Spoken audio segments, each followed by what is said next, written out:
এই কারা যেন বলেছিলেন, কারা যেন খুব জোর গলায় বলেছিলেন আপনাদের নাকি বাক স্বাধীনতা ফিরে এসেছে। কি সমন্বয়ক যেন বলেছিলেন, কি বলেছেন হাসনাত, কি বলেছিলেন যে এখন হচ্ছে গালি দিলেও আপনাকে গুম করা হয় না, খুন করা হয় না, বাক স্বাধীনতা ফেরত এসেছে।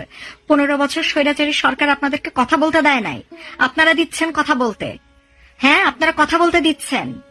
কোনো মানুষ দলীয় কিছু না, কোনো মানুষ দলীয় কিছু না, আপনারা কথা বলতে দিচ্ছেন। আজকে এক নির্বাহী ম্যাজিস্ট্রেট উর্মি, ওনাকে কেন বরখাস্ত করলেন? সাময়িকভাবে ওনাকে কেন বরখাস্ত করলেন? উনি কি বলেছেন? উনি কি বলেছেন? সত্যি কথা গায়ে লাগে? মুক্তিযুদ্ধ তো আমাদের সত্যি, আমাদের বঙ্গবন্ধু সত্যি, আমাদের বাংলাদেশ যদি স্বীকার করেন, যেই দেশে দাঁড়িয়ে সমন্বয়ক চিৎকার করছেন, সেই দেশ যদি আপনারা বলেন যে বাংলাদেশ, তাহলে মুক্তিযুদ্ধকে স্বীকার করতে হবে, 30 লক্ষ শহীদদেরকে স্বীকার করতে হবে, 2 লক্ষ মা বোনের ইজ্জত হানি হয়েছে সেটা আপনাদের স্বীকার করতে হবে।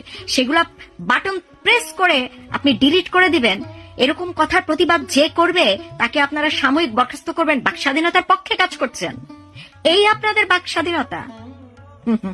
হাসালেন, ঠিক আছে, সত্যি হাসালেন।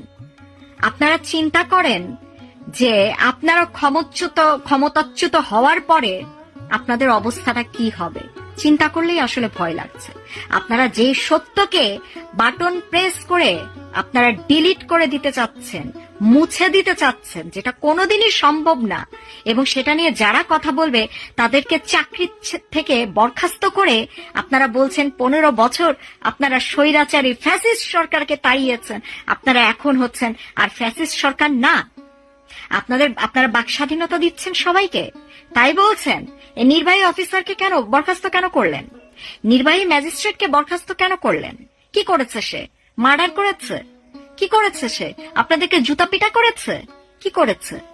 সত্য কথা বলেছে, যেটা কোটি কোটি বাংলাদেশিদের কণ্ঠস্বর, কোটি কোটি বাংলাদেশিদের কণ্ঠস্বর সে বলে দিয়েছে।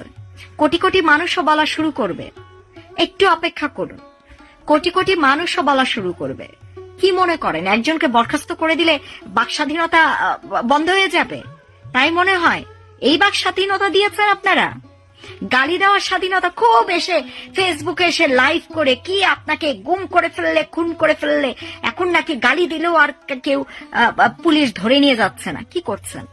আপনাদেরকে তো গালি দেয় নাই, আপনাদেরকে তো গালি দেওয়া লাগছে না, তার আগে আপনারা চাকরি খেয়ে বসে থাকছেন। কি ক্ষমতা দেখাচ্ছেন আপনারা?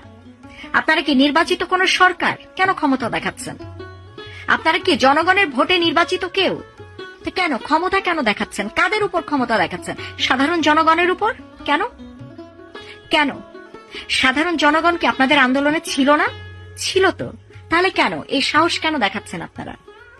এই সাহস কেন দেখাচ্ছেন আপনারা? কেন ওই মহিলাটার চাকরিটা কেন আপনারা বরখাস্ত করলেন সাময়িকভাবে? যাই হোক, আপনারা আপনাদের তৈরি করা ফাঁদেই পা দিচ্ছেন, কিচ্ছু করার নাই। আপনারা কত ভণ্ড, আপনারা কত মিথ্যাবাদী, আপনারা কত বানোয়াট, সেটাই প্রমাণ করছেন। চিৎকার করে করে বাক স্বাধীনতা পেয়েছেন বলেছিলেন। দেশের বাক স্বাধীনতা কাকে বলে, কত প্রকার কি কি এখন বুঝে নেন। ফ্যাসিস্ট সরকার 15 বছরে যে ছিলেন তিনি, নাকি এখন 2 মাসে যে আমাদেরকে নাবিশ্বাস আমাদের বের করে দিচ্ছেন তিনি? ফ্যাসিস্ট কে? কোন সরকার স্বৈরাচারী? একটু তুলনা করে দেখবেন, একটু তুলনা করে দেখবেন, ঠিক আছে? বাক স্বাধীনতা পেয়েছ, গালি দেওয়ার স্বাধীনতা বাক স্বাধীনতা। গালি দেওয়ার স্বাধীনতা বাংলাদেশিরা জন্মগতভাবে পেয়ে থাকে, সেটার জন্য কোনো আন্দোলন করতে হয় না, ঠিক আছে? সেটার জন্য কোনো আন্দোলন করতে হয় না।